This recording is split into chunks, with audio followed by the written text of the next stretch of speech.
All right, we've been talking about ellipses, so learning target 6 was about how to write an equation when you have a graph.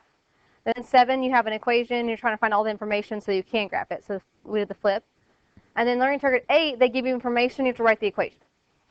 Okay, so in order to do anything learning target 8 today, to write an equation for an ellipse, you have to have 4 things. You have to know the center of the ellipse. You have to know the orientation of the ellipse. That means, is it horizontal or vertical? And then you have to know A and B, which are the semi-major and semi-minor axes. So if you have those, then you have everything you need to put into the equation. Okay? So we're looking for those 4 things. Now, they might give you those 4 things, so then you just substitute it in, no big deal. Maybe they give you almost all those things, and you need to use some properties that we already know about to find missing pieces. Okay? So I've got 4 examples today. All right, the first one says the center is at -2, -3. So that's your HK, and that's one of the things we need, so that's good. It says the length of the vertical major axis. So vertical major axis, that means this ellipse is vertical, right? It says the length of that is 8 units, and the length of the minor axis is 2 units. Now be careful. What do A and B stand for? Half of that. A and B are the semi-major and semi-minor axes. So A is not 8, A is actually 4. And then same thing for B. B is not 2, it's actually 1. But I have all 4 of those things that I needed to write the equation. You have to make sure that you read through it and make sure you know those definitions of what everything is. So for a vertical ellipse, you have the equation x minus h squared over b squared plus y minus k squared over a squared equals 1. So that's the equation. We just need to fill it in. So we have x minus -2 squared over b squared over 1 squared. And y minus -3 squared over a squared, that's 4 squared, equals 1.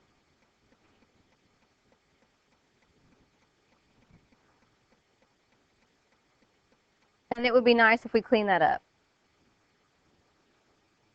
So you have x plus 2 squared. You can put it over 1 or not. If you divide something over 1, you can. So if you want to leave it as over 1, you can. If you don't put over 1, that's not the end of the world.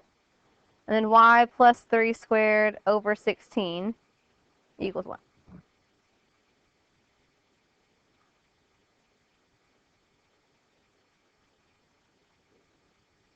Any questions about how I got those equations, or that equation, from that information?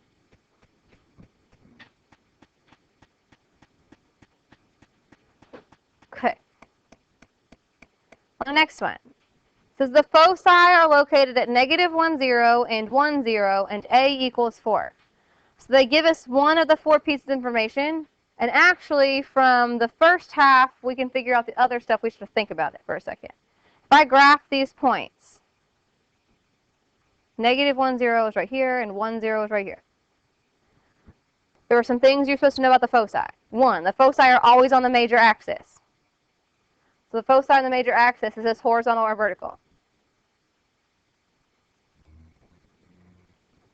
Horizontal, because they're across from each other horizontally, right? So this is a horizontal ellipse. So the foci are always on the major axis. If they had been one above each other, that would have been vertical. Okay, so we know it's horizontal. The foci are symmetric about the center. So the center has to be in the very middle of those 2 points. Now, if they give you funky points and you weren't sure, you could always use the midpoint formula, but we have -1, 0, and 1, 0. So what point is in the middle of -1, 0, and 1, 0? 0, 0. So I actually know the center.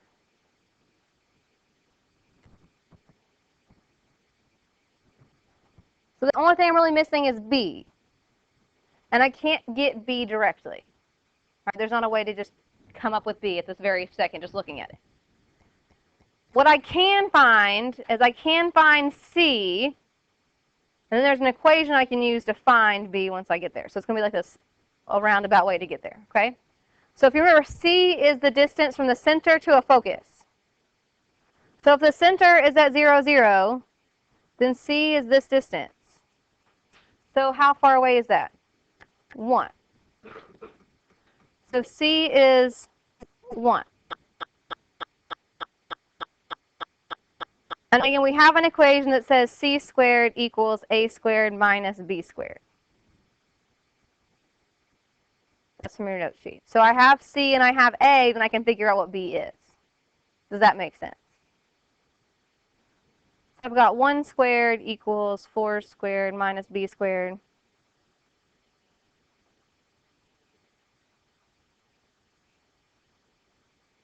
So 15 is B squared. You don't have to solve for B because the equation uses B squared, right? So I can just leave it right there. If you wanted to solve for B, you take the square root, so it's the square root of 15. So we know how I figured out it was horizontal. And we know how I found the center. I think the only confusing part of this one was trying to find what B was. You had to do a little extra work. So if we're going to write the equation,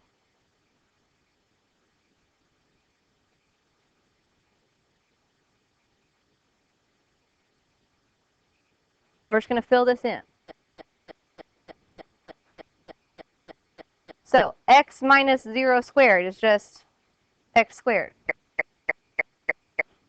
A was 4, so a squared is 16.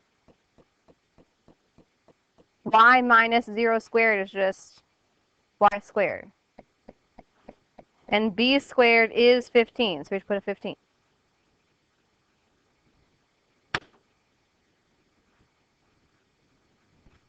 Does that make sense? So we're using the information we know.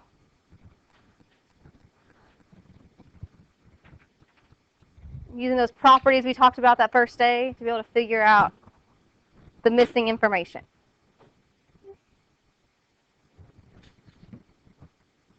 Any questions about that example?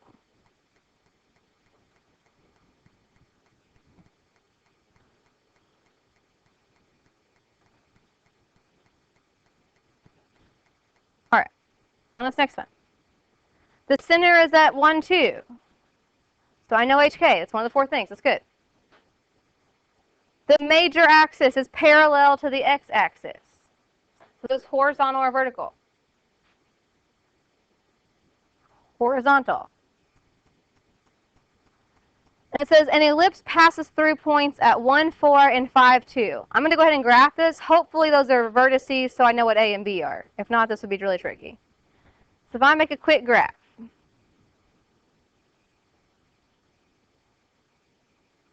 1, 2 is the center. 1, 4 is one of the points. And 5, 2 is another. So those are coming straight out from the center. So those would have to be vertices, right?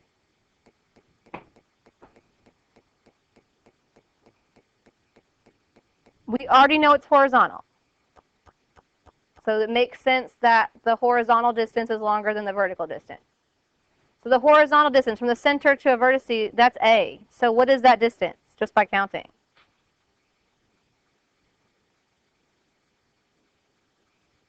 Four, right? B is the distance from the center to a vertex. So what is that distance? 2. So I have the center, I know it's horizontal, and I know A and B just from making a quick graph and counting. So now I can fill in the equation. It's the same equation that we had in the last example because it's horizontal. So we just fill that in. X minus 1 squared over A squared, so over 16. Plus Y minus K squared over B squared, so over 4.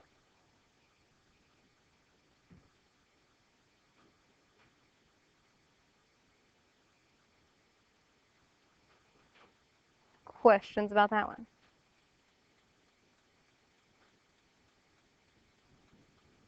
All right, I have one more example, and I have to give you one more definition really quickly so that we can do it. But it's not that complicated once I give you the actual piece of information. The eccentricity of an ellipse, given by E, right? It just helps you figure out the shape of an ellipse. Is it going to be pretty much how wide is it, all right? Is it going to be more circular looking, or is it going to be really like an oval, okay? The equation E equals C over A. That's the part you really need to do the next question, right? Again, C is the distance from the center to a focus, and A is the distance from the center to one of the major vertices. Same letter, same stuff. Now here's what that means, but we won't use that as much as we will use the actual equation. E has to be between 0 and 1.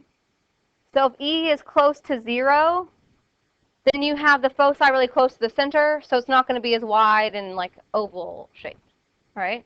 If it's closer to 1, then it's going to, the foci are really far apart, and it's going to look definitely like a very squat oval, okay? Like if it's closer to 0.5, then you're going to have an ellipse, nice oval shape, but it's not going to be super stretched out. So it's just telling you pretty much how stretched out it is. That is less important than the equation, okay? So E equals C over A is what you really need.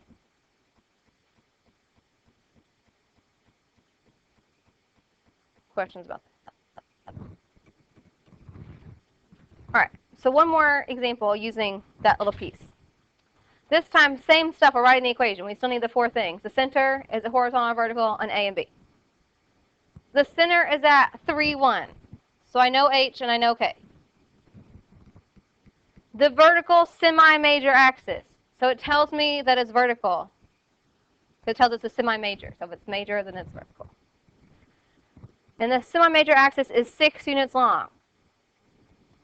That's what A is. It's the semi-major axis. So they tell us A. And it says E equals 1 over 3. So I'm only missing B. I have the center. I know it's vertical, and I know A. I need B to write the equation. I don't have that, but I know this information. So from that equation I just talked about 5 seconds ago, we know that E equals C over A. Well, E is 1/3. I don't know C, but I know A is 6. So I can cross multiply and figure out what C is.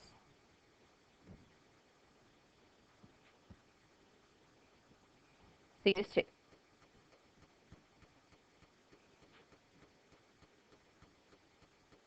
So now it's very similar to one we did on the front of the page. If I know C, how can I find B? C squared equals A squared minus B squared. Again, that's not the Pythagorean theorem, so don't put a plus sign there. So 2 squared would be 4. 6 squared would be 36.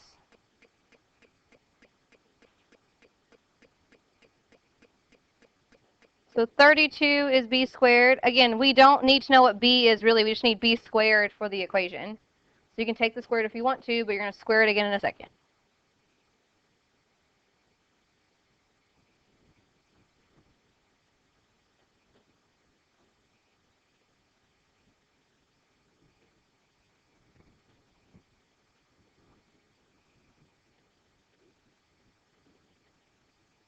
So for a vertical ellipse, you have this equation, and we're just going to fill it in.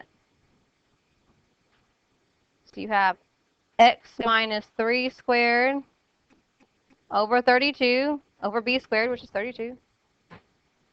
And I have y minus 1 squared over 6 squared, which is 36, equals 1.